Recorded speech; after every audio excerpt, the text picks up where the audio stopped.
You've entered the Houston Running Zone, the ultimate podcast for runners in the Houston area, featuring the everyday runners who inspire us, clubs, gear, races, and runcations. Houston, we've got the runs.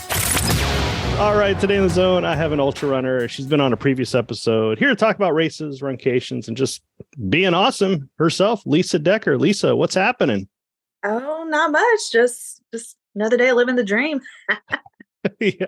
Well, you're not running, so I don't know about the dream right now, but I dream about it still. yeah, that's the best. My wife doesn't like it because she's like, you're running in your sleep. I said, well, training. Yeah, the worst thing for a long multi-day race is waking up the next morning, checking your phone. What time is it? Where are my shoes? Where's my headlamp? Do I need to get out? And then you're like, oh, I'm in bed. I'm at home. Well, that's cool. And well, let's just jump right into it. Here's a pop quiz. Yeah. How many ultra races have you done? Oh, okay. Well, from the last podcast, I went back and counted my 100-milers. Oh my gosh. So my 900-miler. But man, ultras, man, now I'm going to have to come back. I don't know.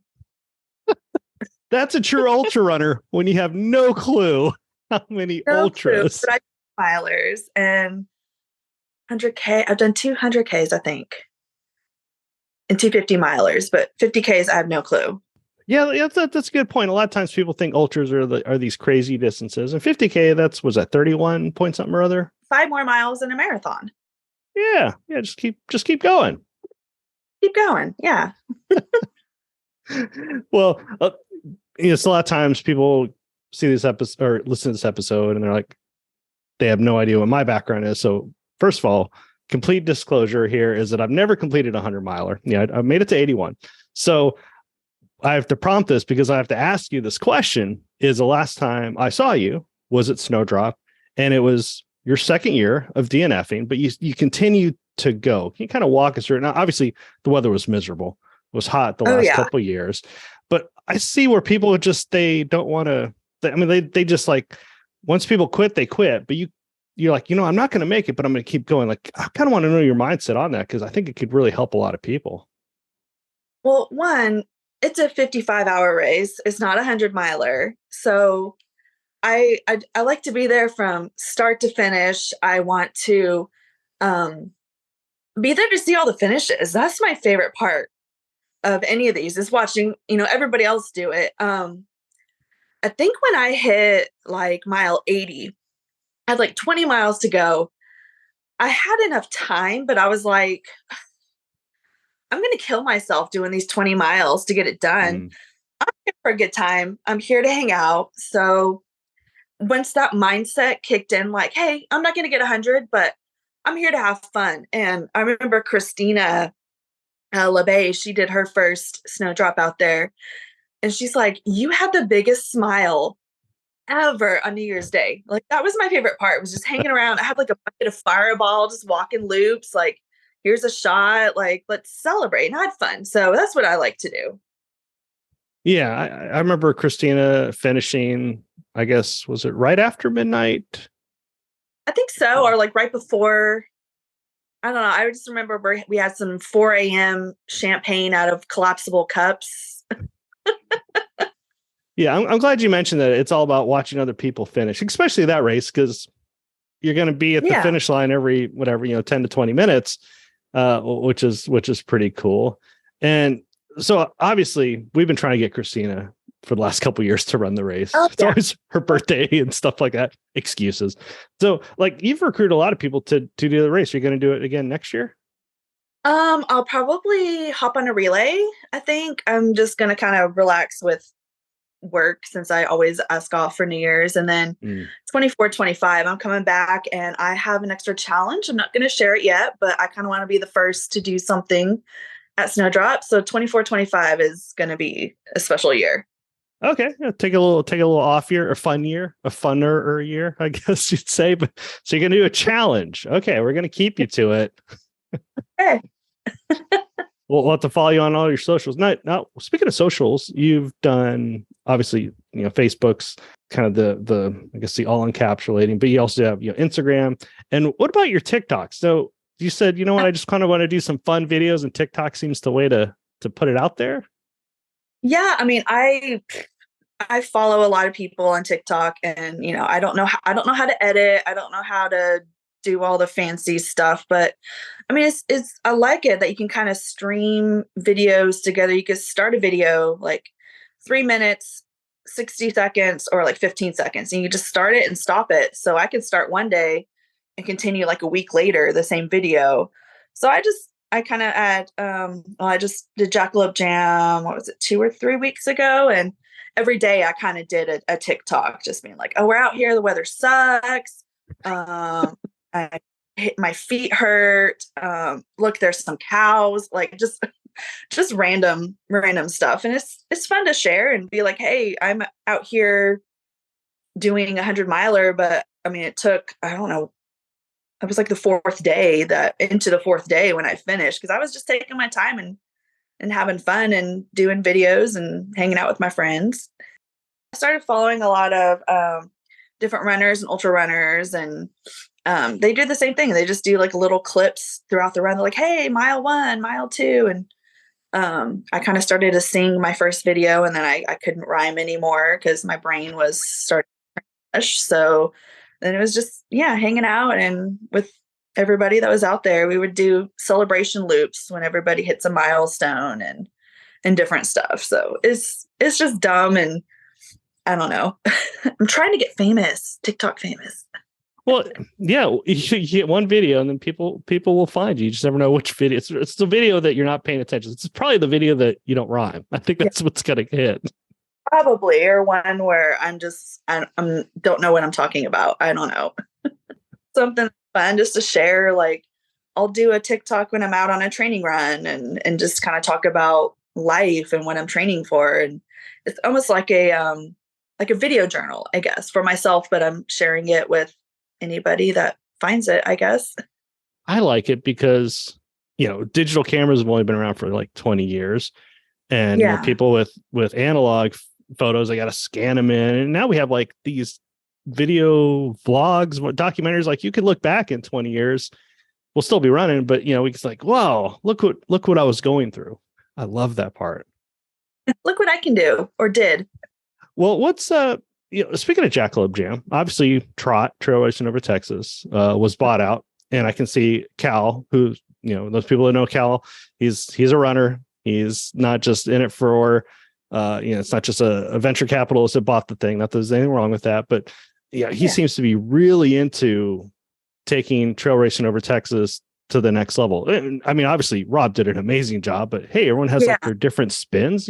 What are you kind of seeing in that route? Because I love Trot, because I can see that where anybody can do a trot race. There's certain races that are better than others, or easier than others, but everyone can kind of do that. What are you kind of seeing from the trot angle?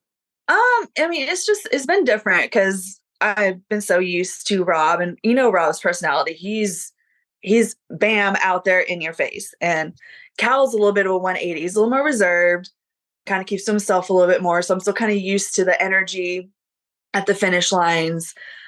He's changed. I mean, from a volunteer perspective, seeing some of the behind the scenes stuff, I love what he's changing, kind of, I don't know, making like check-in easier, selling merch easier, signing up to volunteer easier, using your race credits is more of an email or a form process. I mean, he saw some stuff that he needs to kind of learn. I mean, Rob didn't know it all when he first became race director. So I'm interested to see how it's going to change and how it's going to stay the same. There's a lot of the same people that are still there, volunteering and working for Trot. So it's great seeing the same faces, but I also love seeing new faces and new people being introduced to the trail running world and to Trot, and to, just being there for the weekend and seeing how it runs. Yeah, it's a change, but I think it's gonna be a good change. Yeah. It's easier to edit than it is to create something from scratch. So yeah, hats off to Yeah. Rob for, I remember, I guess it was his first race was 2014, or were you racing back then in 2014? My first race with them was in 2015. The very first habanero Oh, was, was my first trail race. I did a relay with some ladies, and then I got hooked ever since. So I know, pick the hardest race to do as your first. Yeah, that's what I do. it's like a Band-Aid, just right off. Just rip it off, start up here, and then work your way down, and then back up again. Yeah, I think you're going back up. I like your off week for the snowdrop. So for trot, they still have like the race credits. Like a lot of times people are like, I can never do a trail race. All right, like back when I said I can never do a half marathon, and they really like, oh, okay, there's slow people that do it too. I'm in. So like for trot, can't they volunteer and they kind of use, you said like race credits, so they volunteer and they get like one shift is like 50% off. 2 shifts is essentially a free race. So okay. there's so much. I don't pay for racing. Like, I think I used up the last of mine for Jackalope Jam just because since it's 4 days, is 2 credits a day. So I used a lot of credits, but I didn't pay for it. I'm going to start volunteering more this year, probably to get more credits to pay for next year's Jackalope Jam, because I'm doing it and I think I'm going to ruck it. Oh my. I was very inspired by the 100-hour ruckers this year. So I think I'm going to do it. Oh, so maybe that's your snowdrop challenge. Okay, never mind. I'm just messing with you. You're just putting it out there. My bad. And also, I think I have like a delay on my internet access today. So if I'm talking over you, just say, shut up. Yeah. Good. Okay, so I can see where, things are different. Things are, I guess, he's building upon an awesome event and awesome events. I love how people can volunteer and use those credits. I think that's great, because I think a lot of times I do these races and you would have like these groups that don't really know about running. So they may not show up on time to volunteer, or they're doing it wrong, or the worst case is that if the weather's bad, they don't show up. We're runners. We don't care. Yeah. And this race was so long. It started on a Wednesday, and we had awesome guy John who came out Wednesday and Thursday. And between like him taking his own time to nap, he volunteered like 23 hours in like 2 days. Like, wow. Just crazy, taking care of the aid station. And, we all were like, hey, make a quesadilla. I'm going to go do a loop and come back and I'll get it. Like, not to rush or anything. So that was kind of great too. You go out on, put in like kind of your order, I guess, of what you want at the aid station at night, go out and do a loop and come back, and you have like a hot quesadilla or a cup of noodles or mashed potatoes or whatever. And they did have some other new people overnight. And I think it was the first night, or into the second morning, we had a crazy storm blow in. I think the aid station blew up. We had like 40-mile-per-hour wind gusts, rain. We started the race, tank tops and shorts. It was like 75, humid, kind of overcast. And then that storm blew in and it dropped into the 30s. And it was freezing. The wind was ridiculous. I think about 4 or 5 canopies met their death at the race. I'm a professional now. I know how to weigh it down, and we did good. But yeah, and then we had 2 days of cold, and then it was the last day. I think all the races end at 9 a.m. on Sunday, and the 100 hours, which is what I did, we have the course to ourselves until 1. So we have more hours of the course to ourselves. And it was perfect. The sun was out. There was no wind. I think most of us had stopped at that point, but we just kind of like laid out at the finish line in the sun, just watching people finish and just talking and, saying our goodbyes and I love yous to everybody, because you become a family at the end of this race for sure. Like 55 hours at Snowdrop, you get to, know a lot of people, but 100 hours, you're family. Like it's something else. I don't know. You bond like hardcore.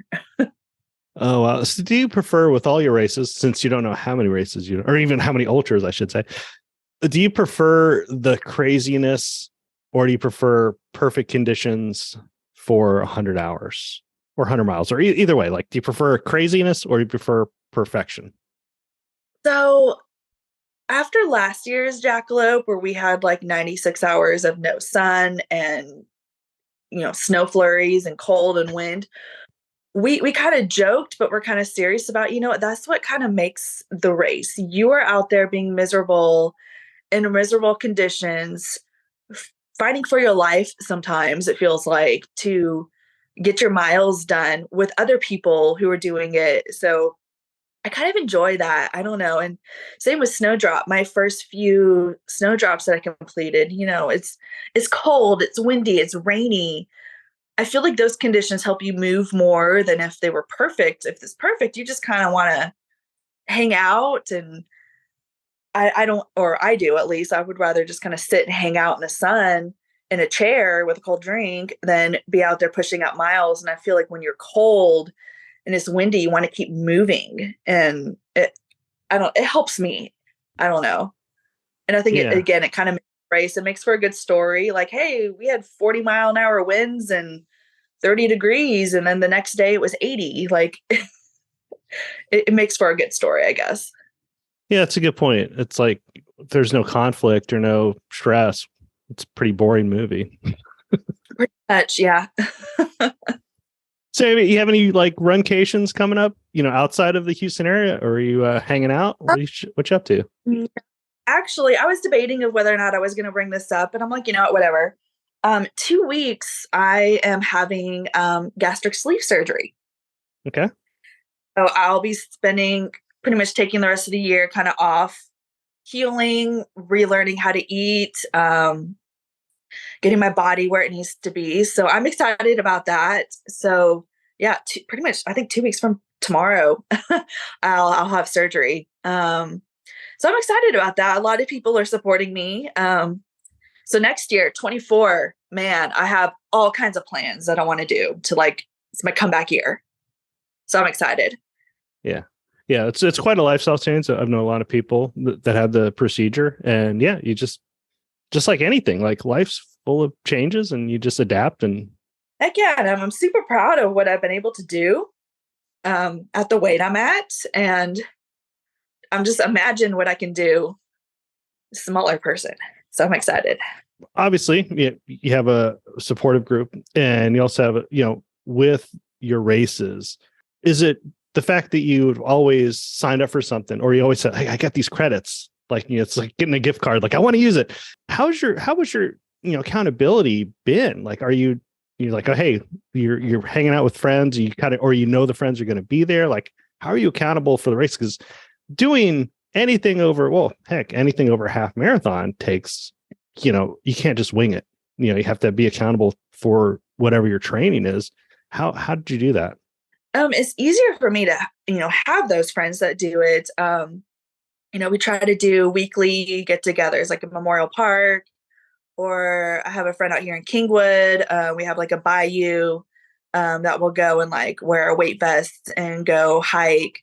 So that's really kept me accountable. I'm 100% honest. I'm horrible doing these on my own. Everybody is.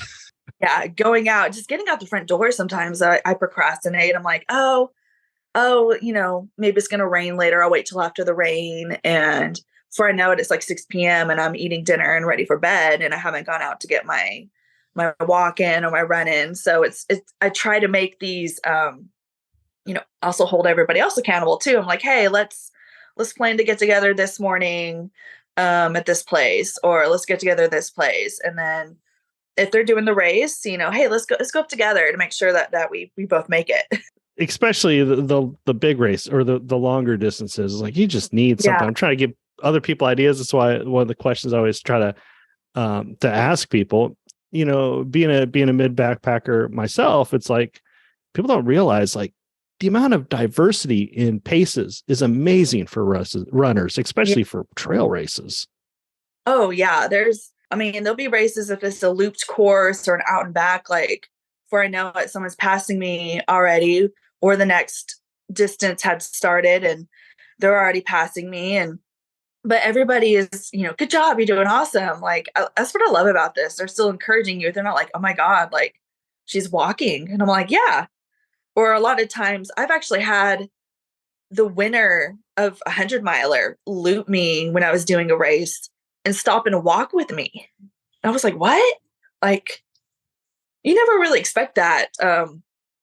Like in road races, like, the winner of the marathon is not going to stop and walk with the last person doing the half marathon. They're going to go and, finish, which is awesome. But, it's really nice and encouraging that you have everybody's different paces, but they'll stop and acknowledge you. I still tell a story at a Running the Rose a few years ago, which is up in Tyler. It's great course. Blaze Trails now does it. Trevor Medding was doing the 108K, which is 6 loops. I was doing the 22-miler, which is 2 loops. He passed me in the last like half mile to finish the 108K, and I was doing the 22. And he waited at the finish line to give me a high five. Like, you don't hear about that anywhere else, You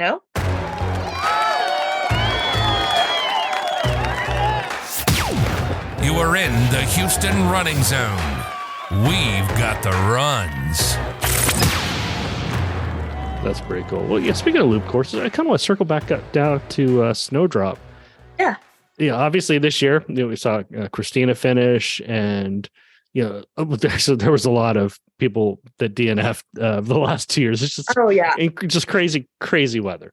What are some of your fun memories? Because you kind of talked about Jackalope being crazy. You like the craziness or the unpredictability of the weather.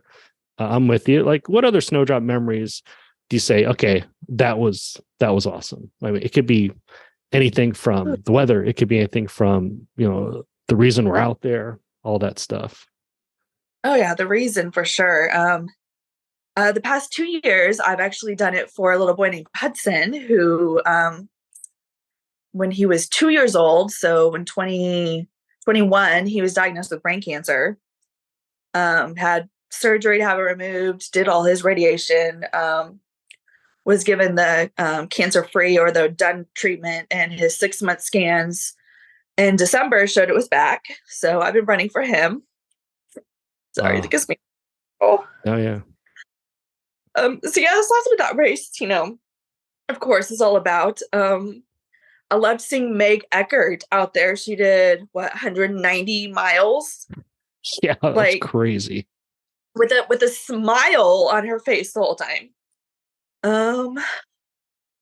Seeing Brian Ring finish this year was awesome. I always love when Patrice is finishing and the rig riders all come up on their motorcycles. That's probably one of my favorite parts every year is you hear the motorcycles from like miles away coming in, and they're all there for her. That's their they call it their hangover ride that they do on New Year's Day, and whoever is up and able to ride come out and support her and hang out. And they're probably one of the biggest donors of the race. They've donated thousands of dollars to Snowdrop. So yeah, I have so many. Like, I don't know. Again, doing the 4 a.m. champagne out of collapsible cups with Christina was a great memory. Lydia every year, like killing it, like in her tutus. I know. It's just it's a crazy diverse everything. Like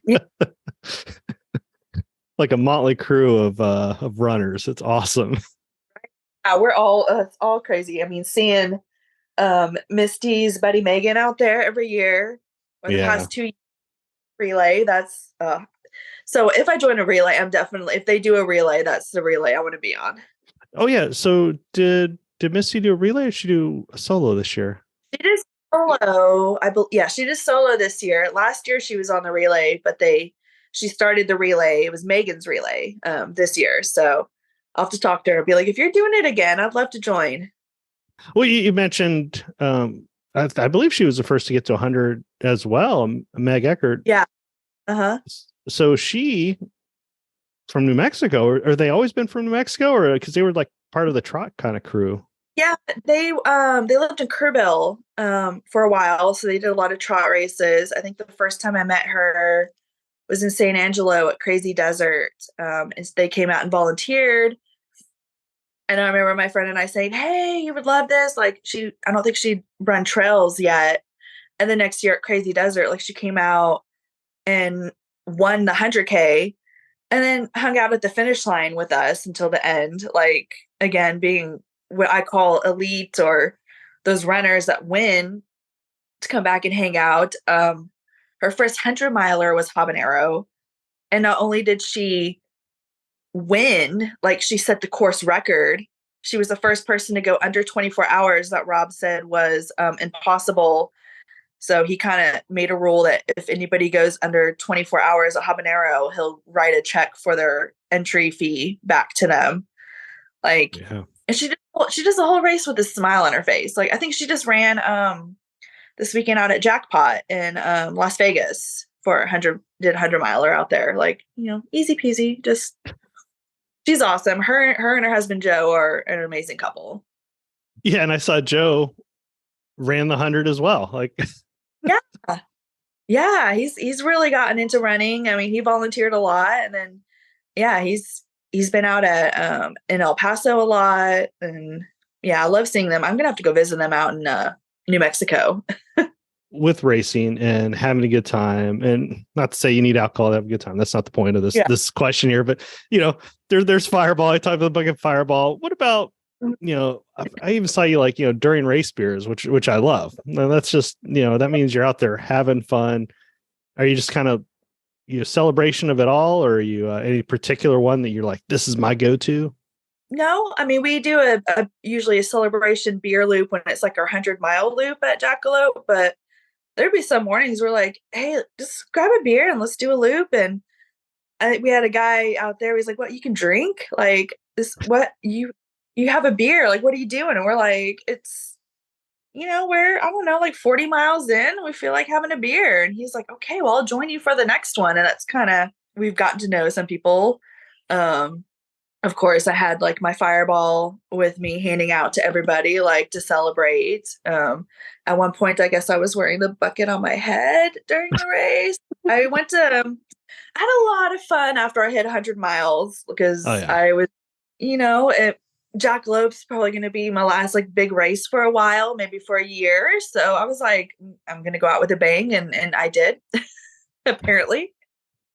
Yeah. And I mean, pretty much anytime people are holding a beverage, whether it's alcohol or not, I think people are just more social. Like it's more of a social gathering, even though you're still walking and running.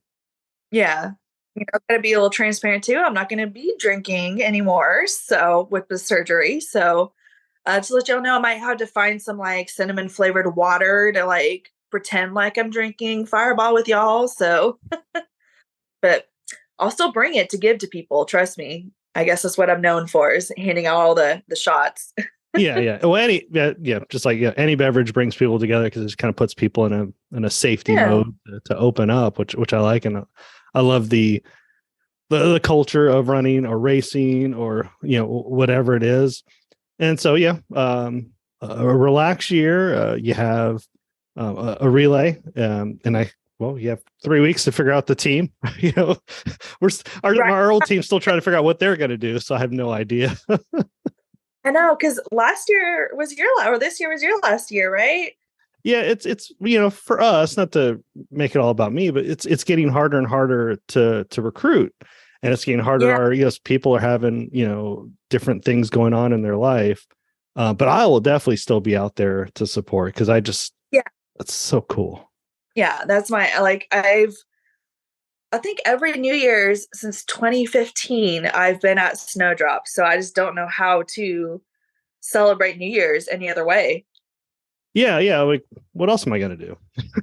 Right? Be out on a trail at midnight, like doing loops. Like, what else am I gonna do?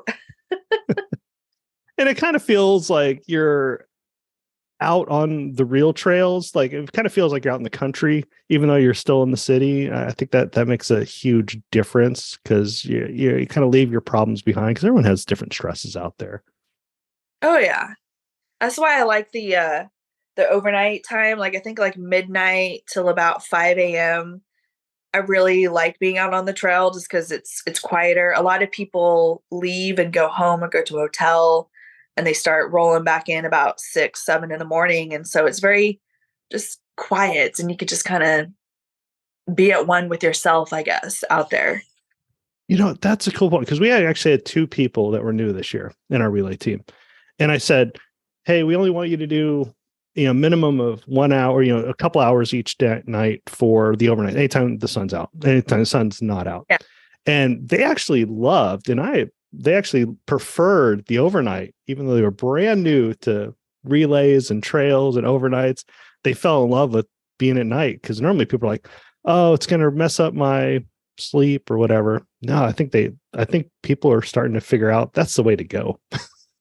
It really is. I don't know what it is about that time of night, but it's just, yeah. And sometimes I don't really ever wear a headlamp out at Snowdrop. I don't know, it bugs me, but I like to turn off my headlamp, just enjoy the stars. Hopefully they're out, and just the quietness and listening to nature. I always tell myself, like, listening to like a podcast or music or something at night will help me. I don't listen to anything ever, really. Just kind of my own thoughts, which I don't know, that might not be too helpful either, but. Well, I think we're more, there's all these studies, when you do stuff, it's more creative and everything else like that. But hey, whatever works for you. I'm the same way. I stopped wearing headphones while running years ago, and I've loved it ever since. Yeah. That's just personally. Well, any last minute advice before I ask you some lightning round questions? Gosh, I don't know. Just go out and try something new, something uncomfortable, and something new that you never thought you would do, and just go do it. Something that, makes you scared or uncertain. Just do it and see what happens. Sweet. Yeah, I love it. All right, well, let's do this. And don't hit end after I hit stop here. But we got the lightning round. All right, question number 1, kind of on the same topic. What advice would you give yourself when you first started running? Ooh. Don't compare yourself to other people. Yeah, Wow. Other people are going to be faster than you. They're going to be stronger than you. Just do your own thing. Yeah. Especially when they first start, it's like, I could never be a runner. Well, I think that term's outdated anyways. I just don't know the alternative. Who knows? All right. Question number 2. What's your favorite race? This is probably the hardest one here. I probably will. The 2 that I do all the time, Jackalope Jam and Snowdrop. The timed races I've really started to enjoy, just because you don't have to reach a certain distance at a certain time. You just sign up for a time, whether it's 6 hours or 100 hours, and just go and do what you can, sleep when you can, hang out, just have fun. Those are my favorite ones. Yeah. That's so unique versus distance. Yeah, it's the weirdest thing. Like 10 years ago, I'd be like, I don't understand it. I still don't understand it, but I love it. I love explaining it to people, and the looks I get. They're like, so you go out and back down a trail for 4.5 days? I'm like, yeah, pretty much. Not the definition of insanity. Same thing. Yeah. That's insane race, but I love it.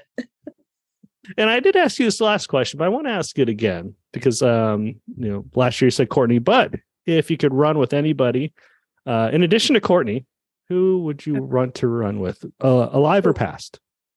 I would kind of like to hear stories from Laz, he's the race director for like Vol State and the Barkley Marathons and a bunch of other crazy, just because he's such a unique looking guy, like smoking cigarettes with like a flannel shirt and a huge beard, but he's walked across the United States and he's come up with these crazy races. Like, I would just like to pick his brain and just have a nice conversation with him.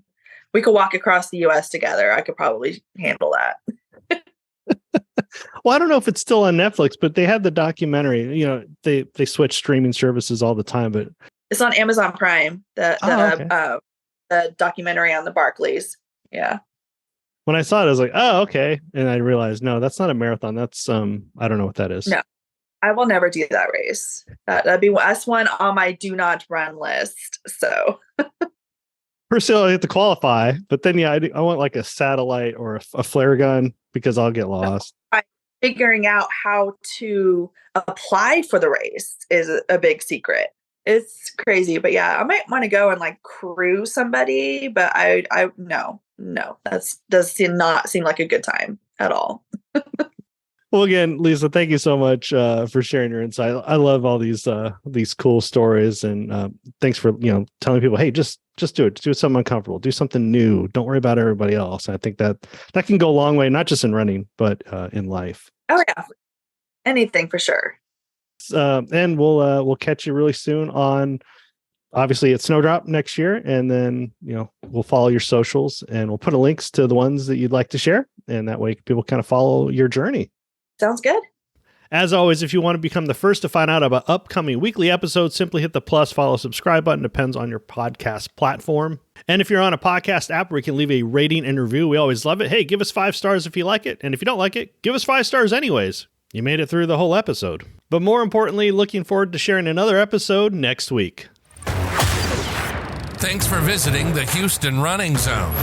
If you know someone you'd like to be featured in the zone, go to thehoustonrunningzone.com and send us a message. Until next week, always remember, Houston, we've got the runs.